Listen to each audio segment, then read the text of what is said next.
Hi there, moms. On this episode of Raising Mommy, I talk to Cindee Sapoznik, the creator of 2MyPlace, a nonprofit that offers mentoring to teens and young adults. Cindee and I talk about her positive impact on young lives as she helps to find their place. Check out this episode as Cindee helps me to let go of some baggage I've been holding on to for over 20 years. A special thank you to our friends at Emory Women's Center at Findlay for sponsoring the podcast. As part of Emory Healthcare, the largest and most comprehensive hospital system in Atlanta, Emory Women's Center at Findlay offers women the highest level of care. Whether you're looking for a gynecologist for your annual Well Woman checkup, an obstetrician for pregnancy care, or a reproductive health specialist, Emory Women's Center at Findlay is known for outstanding women's health care. Our physicians provide general gynecological care for women of all ages, including all dimensions of pregnancy and prenatal care, as well as preventative women's health education and management. You can depend on unparalleled medical care delivered by specialists who work with you to develop a personalized treatment plan. For patient appointments, call 404-778-3401. Emory Women's Center at Findlay is located at 12,000 Findlay Road, Johns Creek, Georgia, 30097. Today's episode is also sponsored by the Little Gym of Alpharetta and Johns Creek.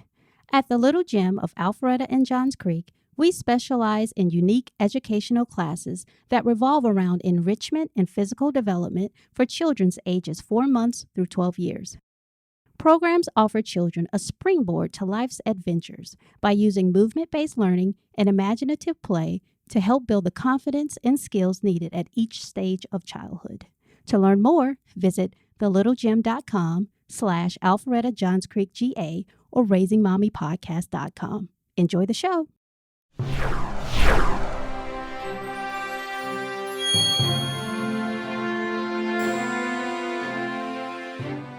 Cindee, thank you for being on the show.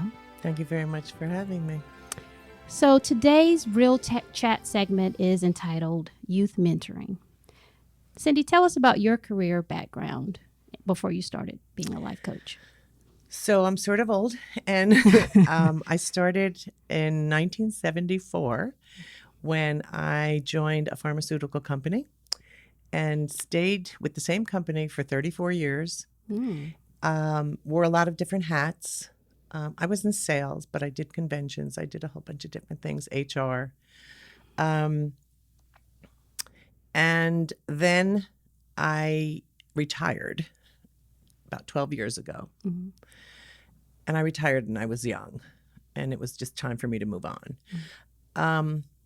As soon as I retired, I just didn't know what to do with myself because I didn't have any plan. So I started volunteering at different places, different organizations. I started at with Every Woman Works. I went on to the Drake House. I went where I spent 5 years working with teenagers. I worked at North Fulton Community Charity, City of Refuge. There were a lot of different organizations that I just pitched in, trying to find what my mission and my passion was supposed to be. And I found it. And most recently, over the past 4 or 5 years, I also started talking with, helping, and being involved with sex trafficking awareness. And so that's one of the things that I'm doing now. I'm working at a residential living home. So that's what happened. I started out in sales, and I ended up in people. So what inspired you to want to work with teenagers and young adults? I always felt that you needed to be the person that you needed when you were growing up. Mm. And I was, like many other people, anxious and dealing with abandonment and dealing with anger. And there was no platform because you just had to be a good kid and deal with whatever was going on in your house. Mm-hmm. So when I grew up, I wanted to be able to reach out and help other kids who needed to be heard. Mm-hmm. They just need to be heard. And how long have you been doing it? How long has 2MyPlace been around? 2MyPlace, about 7 years. Okay. So why do you think it's important for teenagers to have a mentor or a life coach?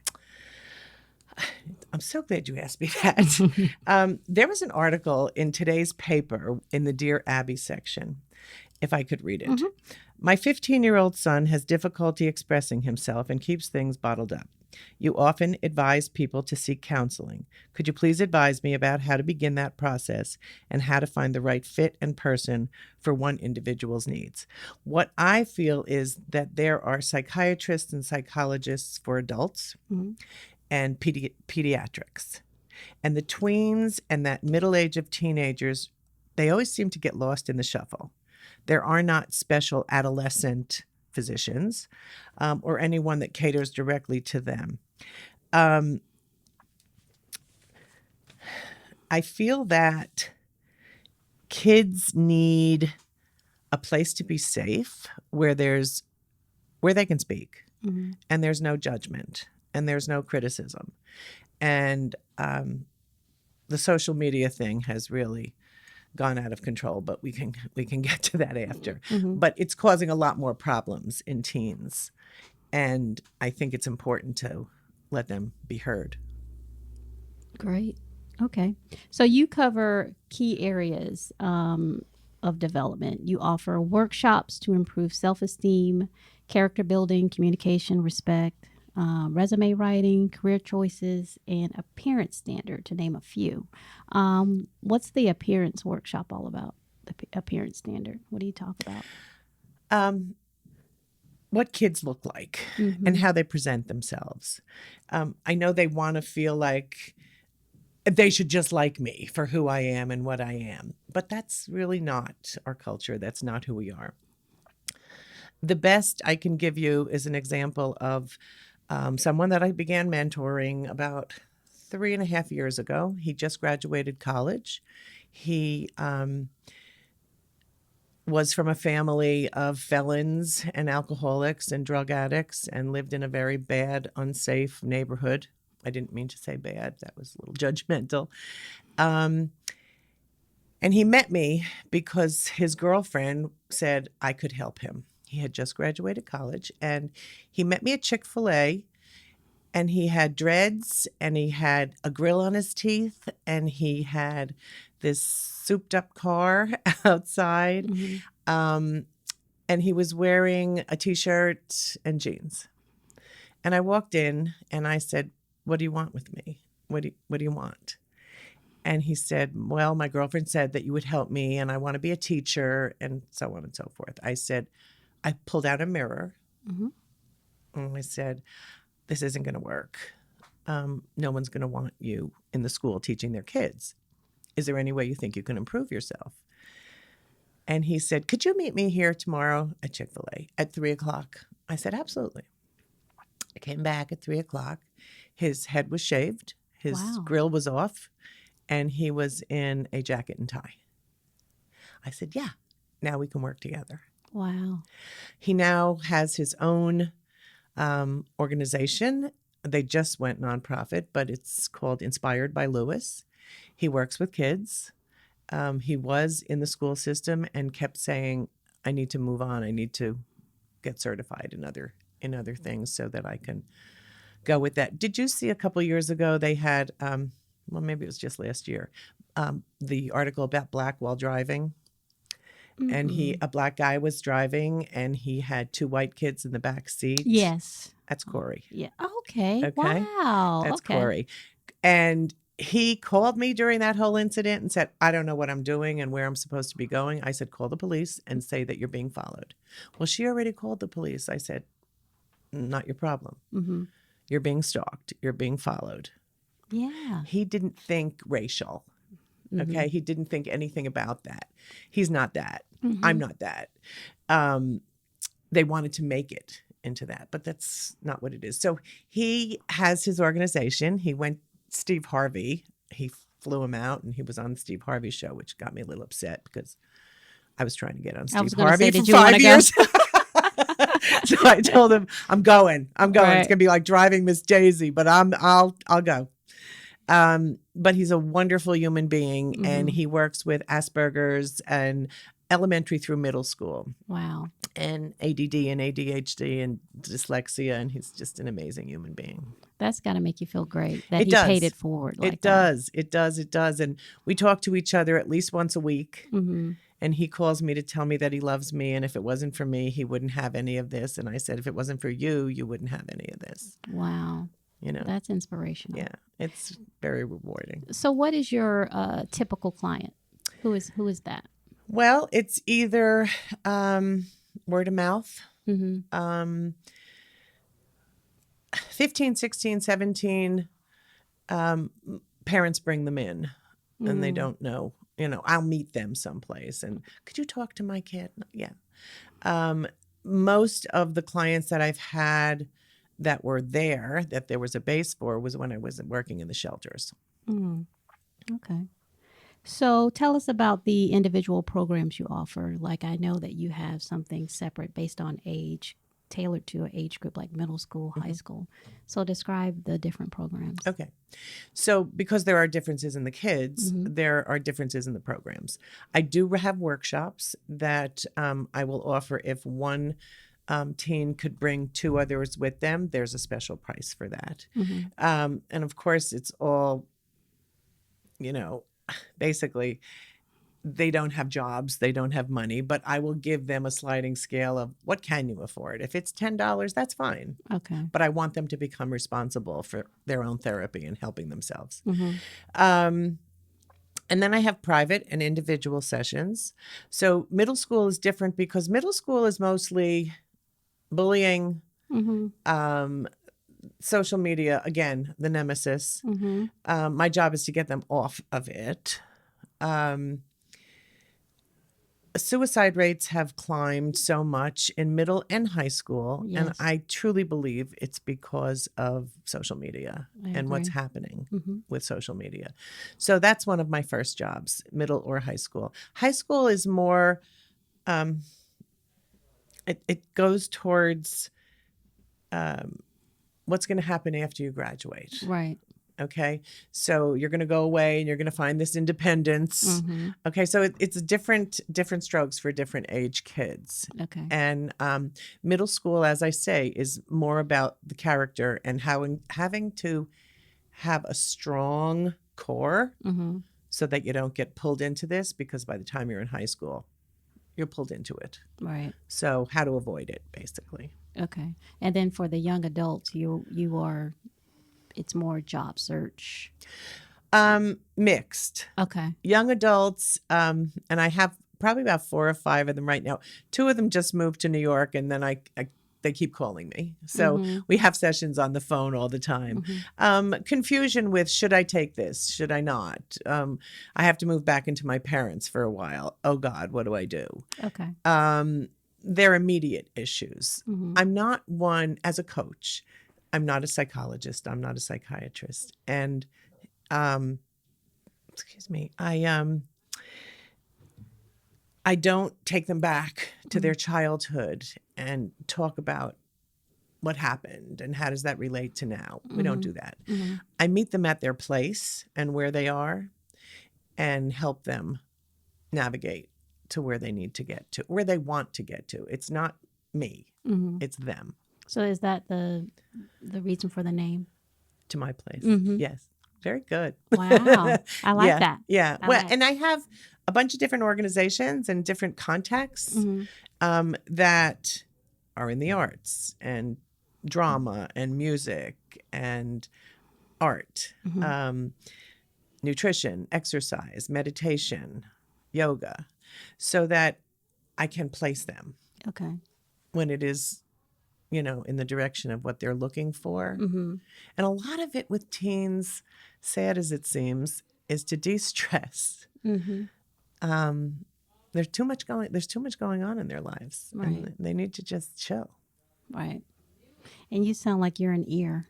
I am. For them to listen, I am. or for you to listen and them to just say what they need to say. That's what I do. Wow. That's what I do. So, and you also do things like look at their resumes. Yes. And mock interviews. Mock interviews. So at Roswell United Methodist Church, every other week, every other Monday night, there is a job networking event. I've been there for about 5 or 6 years. I run a mock interview workshop. I recently joined a company, a partnership with 3 other people who are executive coaches.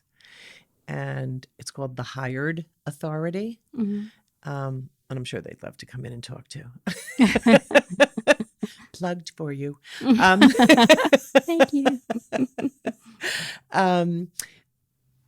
And the first part of any interview and any job search really is confidence building Mm-hmm. and self-esteem and how to make your core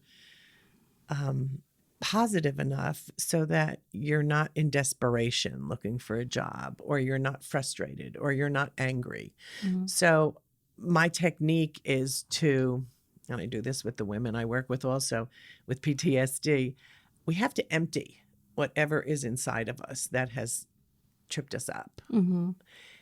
because we can't move forward unless we do that. And then there'll be room for us to put in your qualities, your competencies, what you have to be proud of. And then you can, present from that point.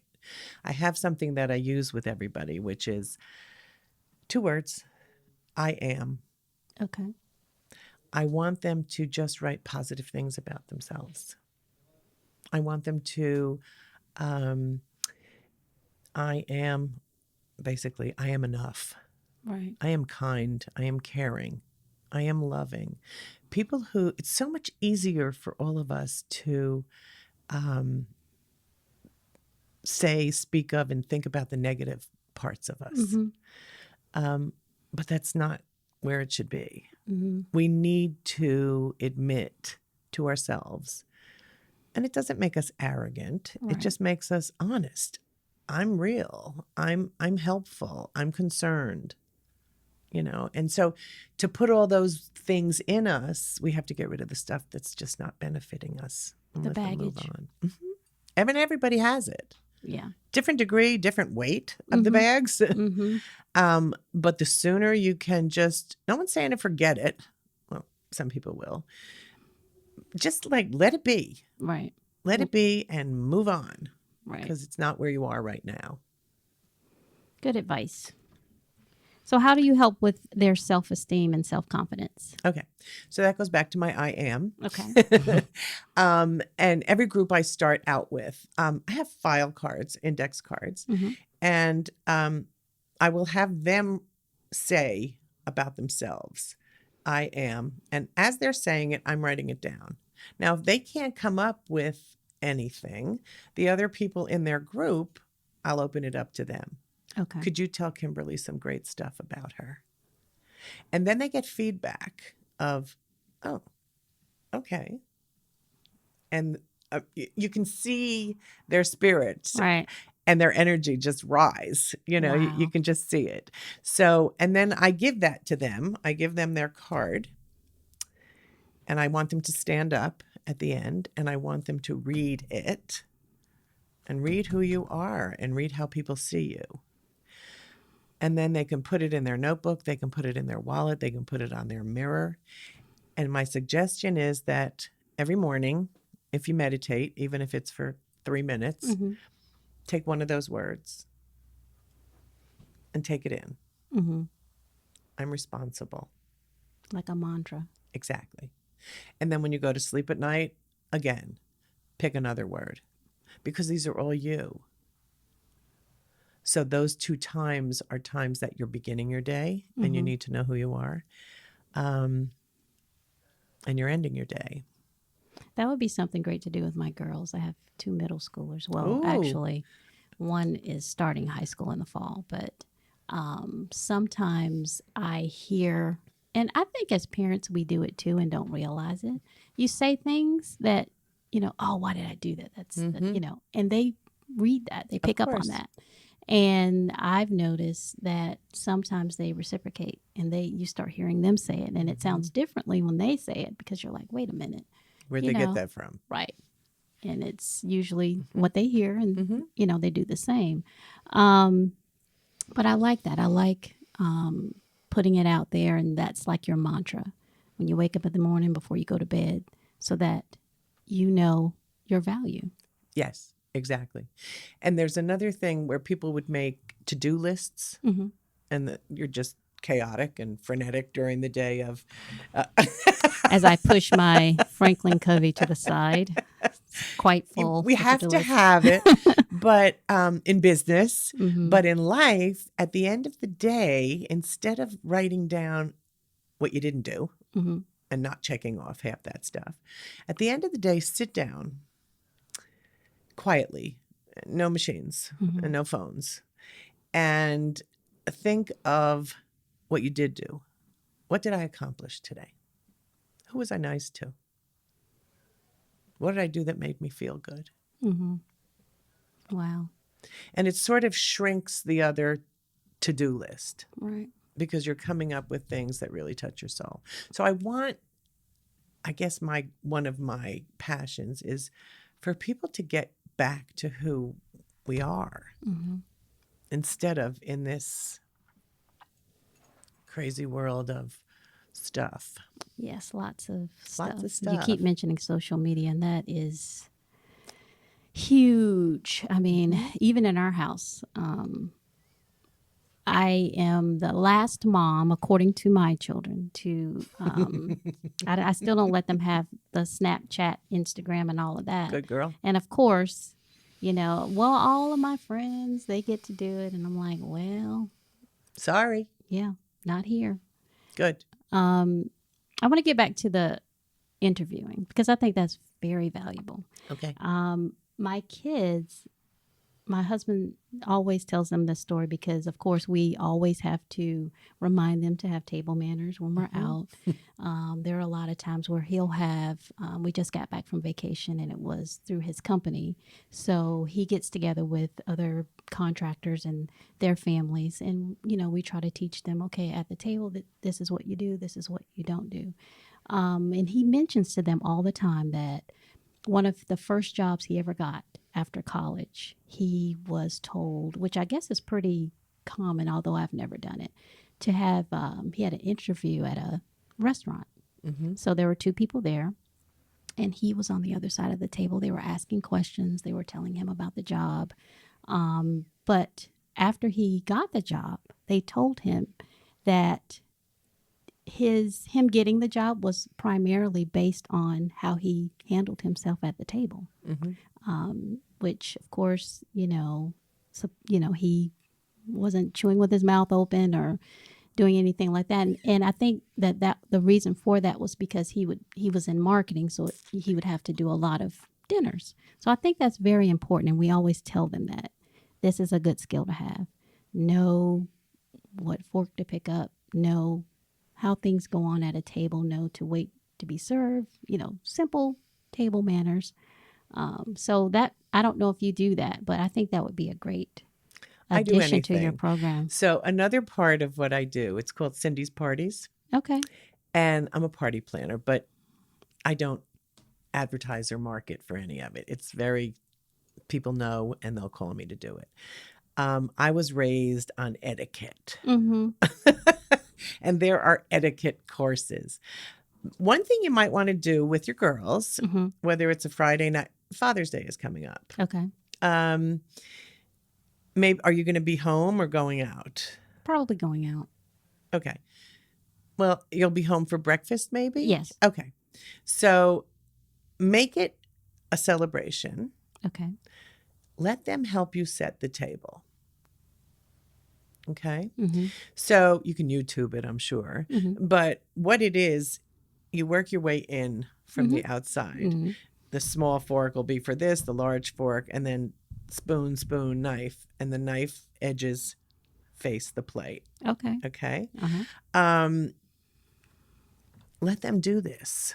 Let them hands-on set the table with the plates, the cups, and now, what do you think we need? Do we need something for the middle of the table? Let them put together something. Okay. And make it their own little project. If they want to go YouTube it, let them. Yeah. Do the research. And the menu, let them figure out what they want to do. Okay. That sounds like a plan. And they'll be able to do it. When I was in pharmaceuticals, they would have me come to, when they were interviewing for people, the managers would have me come to lunch, and there would be about 3 candidates sitting around the table, and I would just watch them. And in 3 seconds, you know, I would know yes or no. And they would go to the bathroom or whatever, and the managers would look at me, and I said, absolutely not. Did you see what she was doing? You know, she was looking for a place to put her gum, like not in a cloth napkin. So it's little things, but it goes noticed. Wow. So during the interview workshop, you will do like role play. Yes. So we have 8 questions of the interview, Okay. one being, tell me a little bit about yourself, which goes right back to I am. Mm-hmm. So what I want them to do with tell me a little bit about yourself is name 5 qualities about yourself, and then connect them to a job title or position that you had before. For instance, give me one of your qualities. Very organized. Okay. In my position that I currently am in, tell me how you're organized. I am detail oriented and know how to prioritize my work so that I stay mentally organized with my work. So you're starting to build a picture of who you are. Mm-hmm. When you're talking to an employer who's interviewing with you, they don't want you to regurgitate your resume. Mm-hmm. They already have that in front of them. They want you to show them who you are. So if you have 5 qualities of your work ethic or your character, and you just align it with something that you do in your job world, you're building who you are. Okay. Second question is usually, what's your greatest weakness? And from working in HR, they don't say weakness anymore. Oh, okay. They're not really allowed to. They probably will, to just throw it out there, but you have to turn it around to say, I don't really consider it a weakness. I consider it, it's an opportunity for me to develop this into one of my strengths. Okay. I like that. Okay. And then you need to give proof that you're doing something about it. For instance, one of the most common is, I don't like talking in front of people. So I'm taking a Toastmasters course, and I've been YouTubing some different, segments about what to do and how to do. So you have to show that you're working on developing it into a strength. I like that. I want to learn a second language, which is Spanish. And so taking Babbel or Rosetta Stone, I'm listening to Spanish TV and radio so that I can just, help teach me what it is. So that's how we turn that question around. Again, you're presenting a positive image of you. Okay. Why'd you leave your position? I teach them, you don't say anything bad, whether you were downsized or fired or you moved, doesn't matter. You don't say anything bad about the company that you came from, because too many people are interconnected and they know each other. So all you have to do is say, there were management changes and it was time for me to advance my career. Okay. Clean. I like that. Clean. They also want to know that you're volunteering and you're not just sitting and doing nothing during that time. So find some places to volunteer, because a lot of times you'll also meet people to network through there. Okay. What salary are you looking for? That's a tough one. Well, sometimes. You have to like who you're interviewing with too. I mean, you could go in for an interview and decide, I don't think I want this job. And so then you're going to have to gear it towards, okay, you don't have to take it. You don't have to do anything. If you feel that something's not right, you're right. Something's not right. So you don't know if they're going to give you benefits. You don't know if there's a quarterly commission basis. You don't know anything. So it's usually the time you get that question is on your second interview, or if they've posted what their salary is, then you go a little bit above or wherever you feel comfortable. But what you can say is, I don't really know what your compensation structure is, but I'm willing to work within it because I really want to be a part of the app and media family. And you're supposed to keep mentioning the name of the company. Okay. And you're also supposed to wear the color of the company. So on your wow. web page, what's the color of App and Media? Red. Okay. So I'm wearing red today. you got it. See? Okay. Cool. Okay. Wow. So like Coke, if you're going for a job at Coke or App and Media, red tie, red shirt. Okay. Because subliminally, they're going to feel that you're already Part connected. of the team. Mm-hmm. Wow. I like that. Mm-hmm. Wow. Well, I will say, my husband, I mentioned his experience after college with the interview. I had a similar one, but it didn't go so well. Okay. Big no. A friend of mine, her brother-in-law, worked for Carter's, the children's company, clothing company. And I really wanted that job. I wanted to be the assistant designer. Got out of college, fresh out, and he told me about the position. He worked in IT. So I got ready, got my portfolio ready, so excited. I'm going to crush this. I'm going to get this job, I made the biggest no. And to this day, this has been years and years ago, to this day, it still bothers me. The guy that told me about the job, he called me during the interview, and I forgot to put my phone on vibrate. Ooh. Big no. Needless to say, I didn't get the job, but to this day, it still bothers me because I remember the look on her face when she saw my phone ring. And I thought, oh. And it made the rest of the interview difficult because it was in my mind. So, I couldn't let it go and just say, okay, I'm going to rise above this, continue with the interview, and hopefully my qualifications will make her forget about the fact that my phone rang. I shouldn't have even brought it in the room now that I look back. But I always tell my kids that story because that was, at that time, the dream job. Okay. And now is this your dream job? Yes. Okay. So you overcame that. Yeah. So challenges and obstacles are part of our lives, and they all usually redefine themselves into life lessons. And I hate to use that word because another life lesson. Someone got me a bumper sticker. That's it. I don't want to hear that it's another life lesson, but it's the truth. Yeah. And I was at a program one time, and the minister was relating a story about going to a rock climbing thing with his grandson. And as he was standing there watching the kid make it from one to another to another to another until they accomplished to get to the top, he sort of compared it to life, that the wall was life and all the rocks were obstacles. And during that journey, we have to get over them, under them, around them.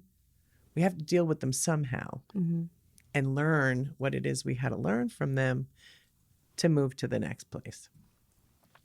That's true. So let it go. Yeah, I know. Let it go. Yeah. Look where you are. And you have to fail to succeed. I do realize that. And I saw that as a fail, but I do need to let it go. But yeah, you do. It's not a fail. It was a learn. Yeah. And when I told my kids, they were like, ooh, that's not good. I'm like, yeah, don't take your phone. Well, that's a good thing to just teach them. Leave your phone in the car. Please. Yeah. I wanted to get back to one of the things you said about your kids. Okay. 2 of the colleges, 2 of the universities, Harvard was just one of them, that if they take you in because of your GPA or an athletic, whatever, and you're already admitted, and they go back and they can check your middle school and high school Instagram, Facebook, and everything. And if there's anything about sex, drugs, or guns, they can refuse to take you in as a student. Wow. So that's a pretty good thing to look up for your kids. Yeah. So drugs, sex, guns. Wow. Okay. That's a good point. And just don't do it. Don't do it. Don't Snapchat all these very sexual, sensual pictures. And I'm sure when Susan Norris was here, she spoke to that. Right. Because there are all these very sexy pictures that young kids are putting out, naively so, but they're getting picked up by the wrong people. I have an argument with the lists of names in front of the subdivisions of I kids heard that about graduated. that. Uh-huh. This has been one of my things that I'm trying to work with the police department and the HOAs, because a predator has to take a picture of that and go on Facebook and just friend these kids. And they all have to have, 3,000 friends. Right. They just accept it. They don't know who that is that accepted that. And then they're followed. And they know what college they're going to. They know what college they're going to. They know their name. They can wait and watch if a bus drops them off and they're going from middle school to high school, and they know who they are. They watch where they go. Wow. We need to be aware. We need to be aware of our surroundings instead of our phones and our computers and that whole thing. Tell me about some of your other success stories. Oh, okay. Well, I have one very current right now. Okay. I have been working with Wellspring Living, and one of the girls who graduated asked if I would be her private mentor last year. And of course, I accepted too. And she graduated. She moved out from living in the house. She had been sex trafficked. She had been trafficked when she was 8.5 years old by her mother.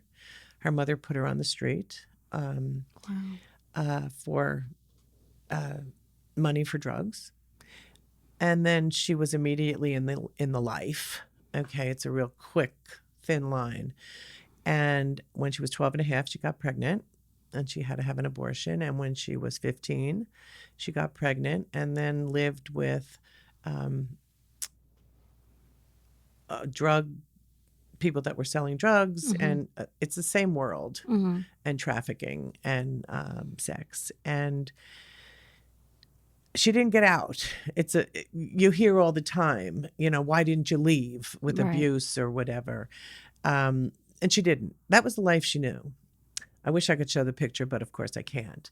She had a before picture of in the life, as they call it. And it was horrible. It was just horrible. Well, she's having a graduation party in June. She's getting 2 of her kids. She has them. She got them last week.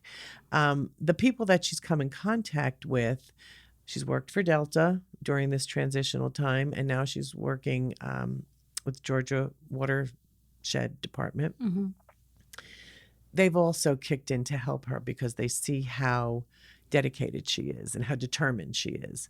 So one helped her with the flight down to get her kids, and the other with the car to bring them back. And her passion for being sober and being safe and living a life is so strong, and everyone that comes in contact with her can really see it. So at her graduation, she plans on taking that picture of in the life. And she has her now pictures, and she's gorgeous. She's just this beautiful woman. And she's going to have her kids come up and cut the other picture. Wow. That's powerful. Wow. I got the chills every time I say it. Yeah, you said it. I got them too. Wow. That's a great story. So it sounds like you mentioned before that you stay in contact with the kids that you help. Yes. And they call you quite a bit. I have, from when I was working at the Drake House, the kids were 12 and 13 and 14 and 15. I have since been to their graduations to help them set up their dorm, to their weddings, to a baby naming. Every once in a while, one will call out of the blue, and so they all call me for Mother's Day, which is really cool. Yeah. And I'm always there. I'm always there for them. And the same goes for them. They're there for me, and they remind me of what it is that I do. And I will help change their lives. I will help them help change their lives. I can't do it by myself. Well, the fact that they stay in contact with you says a lot about you and who you are as a person.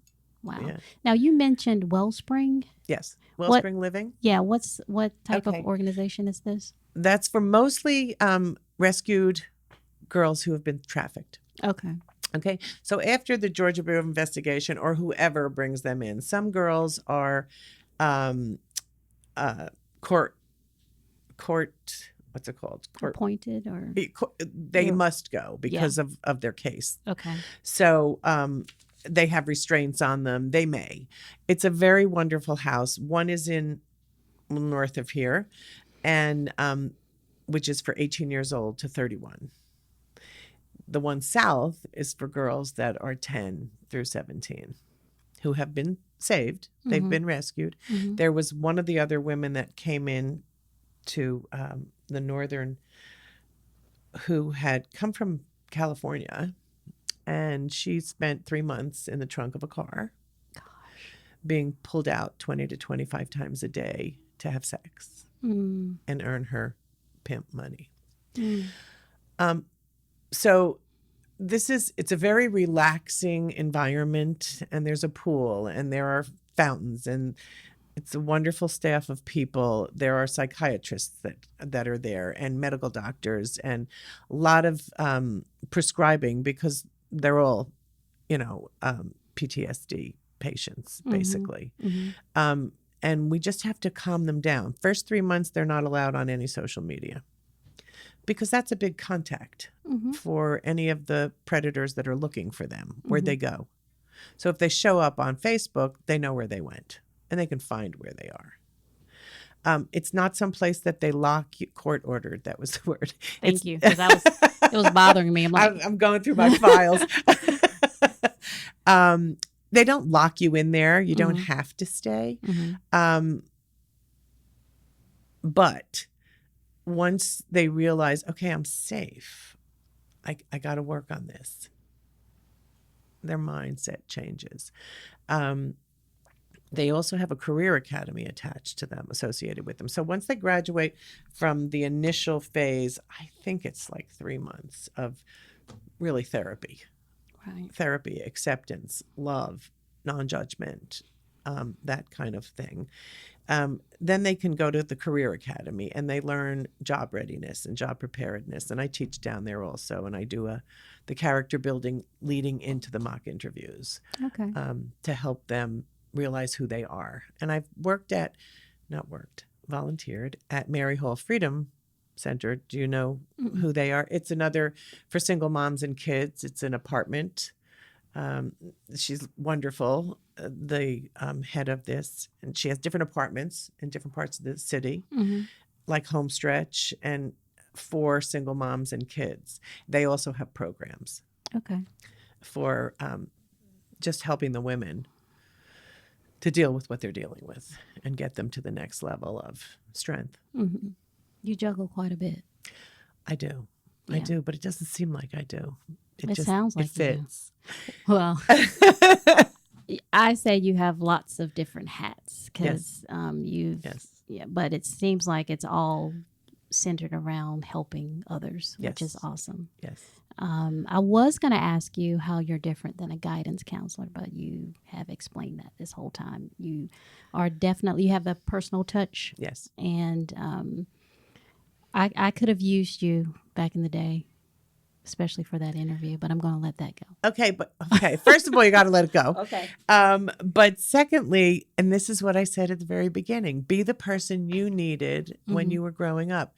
Now, I give applause to guidance counselors, social workers in school all the time. I think it's an amazing group.